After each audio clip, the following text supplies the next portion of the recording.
আচ্ছা, আমরা আজকে কি পড়ব? অ্যাডভার্ব। কি পড়ব? গত ক্লাসে কি ছিল আমাদের টপিকস? কি ছিল? অ্যাডজেক্টিভ না নাউন? কোনটা? নাউন ছিল, নাউন ফ্রেজ ছিল, আর এটা কি? আগে আমরা অ্যাডভার্বটা শিখব। অ্যাডভার্বটা শিখতে পারলে ওই ফ্রেজটা অ্যাডজেক্টিভ ফ্রেজ যেমন পড়ছি, অ্যাডভার্বাল ফ্রেজটা কি শিখতে পারবো। আচ্ছা, এখন কথা হলো কি, আমরা অনেক এই পর্যন্ত ইন্টার পর্যন্ত আসছে, শেষ সময় পর্যন্ত এই যা আজকে পড়বো এগুলো আমাদের অজানাই, কিন্তু চিনি জানি, কিন্তু ব্যবহারটা বুঝতাম না।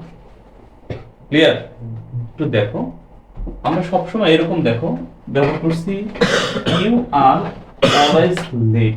এই অলওয়েজটা কেন মাঝখানে চলে আসে ভার্বের? এটা আমার প্রশ্ন হইতো, তোমাদের কি প্রশ্ন হইতো না? মানে আগে যখন বুঝতাম না তখন আমার কাছে কি রে, অলওয়েজ, অলসো, নেভার, এই এভার, এই ওয়ার্ডগুলি কেন ভার্বের মাঝখানে থাকে? এটার কারণ কি? এটা কারণ কি? যখন এই কারণ খুঁজতে যাবে তখনই বুঝতে পারবা, তাছাড়া বুঝতে পারবা না। আচ্ছা, এখন দেখি এই যে এই পাশে যে ওয়ার্ডগুলি লিখতে দেখো, sometimes, always, often, never, ever, seldom, hardly, মানে আরো যে ওয়ার্ডগুলি আছে আমাদের সবই পরিচিত, আমরা ব্যবহার করেও থাকি এই ওয়ার্ডগুলি। ক্লিয়ার? এখন যা এখানে যে ওয়ার্ডগুলি দেখতে পাচ্ছেন সবই অ্যাডভার্ব। সবই কি? অ্যাডভার্ব। সবই কি? অ্যাডভার্ব। কথা বুঝাতে পারছি? এই অ্যাডভার্বগুলি কোথায় বসে? বিশেষ করে এই অ্যাডভার্বগুলি একটু লক্ষ্য করি, এই অ্যাডভার্ব এইভাবে বসে, সাবজেক্ট, অক্সিলারি ভার্ব আর ভার্ব। একটা জিনিস দেখো, অক্সিলারি ভার্ব আর ভার্বের মাঝখানে আমরা এই ওয়ার্ডগুলি অর্থাৎ এই অ্যাডভার্বগুলি কি ব্যবহার করে থাকি। যেমন আই ক্যান হার্ডলি হেল্প, এখানে আই সাবজেক্ট, ক্যানটা হলো অক্সিলারি ভার্ব অর্থাৎ মডেল ভার্ব, আর এখানে হেল্পটা হলো কি? মূল ভার্ব। হার্ডলিটা এখানে কি অবস্থান করতেছে? অ্যাডভার্ব আকারে। কথা বুঝতে পারছি? আর ইউটা তো অবজেক্ট। ঠিক এখানে দেখো, সেটা সাবজেক্ট, ক্যান ছিল মডেল ভার্ব অথবা অক্সিলারি ভার্ব যেটাই বলো, আর ডু হলো মূল ভার্ব, আর নেভারটা কি?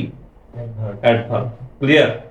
তারপর উপরে দেখো, ইউ আর অলওয়েজ লেট, কার সাথে যায় এটা? এই বাক্যটা কার সাথে যায়? হ্যাঁ, শুভের সাথে যায়।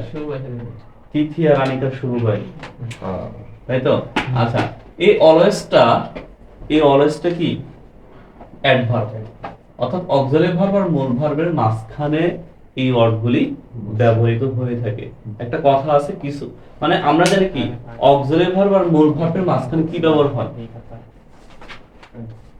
এটা যদি সাফিক্স প্রিফিক্স ভালো করে আমরা পড়ি 9 10 এই জিনিসটা অনেকবার শুনেছি। তাহলে যদি সঠিক ওয়ে সাফিক্স প্রিফিক্স পড়ি তাহলে এই জিনিসটা অনেকবার শুনেছি।